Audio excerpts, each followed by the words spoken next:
So we're looking at our Chandler, our toes of death here. All right, and we just started going to that leg, right? So let's look at some options when we're in that same stance, and we'll start with the rear leg first. I really like getting this person to start jabbing at me a little bit, right? Exactly. Hold, freeze that jab right there. Boom. Okay.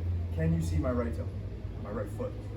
Yeah. Not really, right? I can. If I'm jabbing, it pretty much blocks the vision of that leg, or at least covers it a little bit, right? The hardest shots are the ones you don't see. So it's a great one.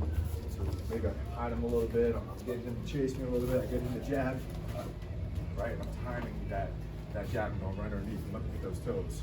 So how we're gonna hold for this is we're just like that, just gonna be moving, all right? He's gonna kind of get me to chase him a little bit, get me to command, right?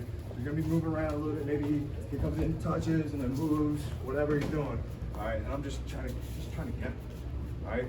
Again, we're in that same stance. I'm gonna hold my other glove, not at my face, where he's gonna hit it, it hits my head, defeats the whole purpose, all right? I'm just gonna hold it right here in front of me, right? And he's gonna be able to hit that toes of death and time it with that jab, all right? Before we do that, let's just warm up with a few by itself to the glove. So start your round down with just boom, finding the mark, making sure you're not hurting yourself, okay? I'm hitting where I hit. I mean, I don't care if I hit wrist, palm, or the pillow, right in front of the glove, but if it hurts, if this is newer to you, aim more for that pillow. And for the sake of the drill, just get a little bit more sideways, yeah, right? So I'll aim a little bit more towards that front. But you should be able to hit wherever and not hurt, all right? Unfortunately, jaw lines are pretty sturdy, right? So they can hurt, right? So you need to be able to build that up. Stomach, depending on stomach, all right, is a lot softer, so you can really like wreck that. Problem is what could you run into that might tear your shit up? Those bricks, right? Those elbows. And I've done this before. In a fight, before I knew any Muay Thai whatsoever, I'm like, I'll just kick him, right?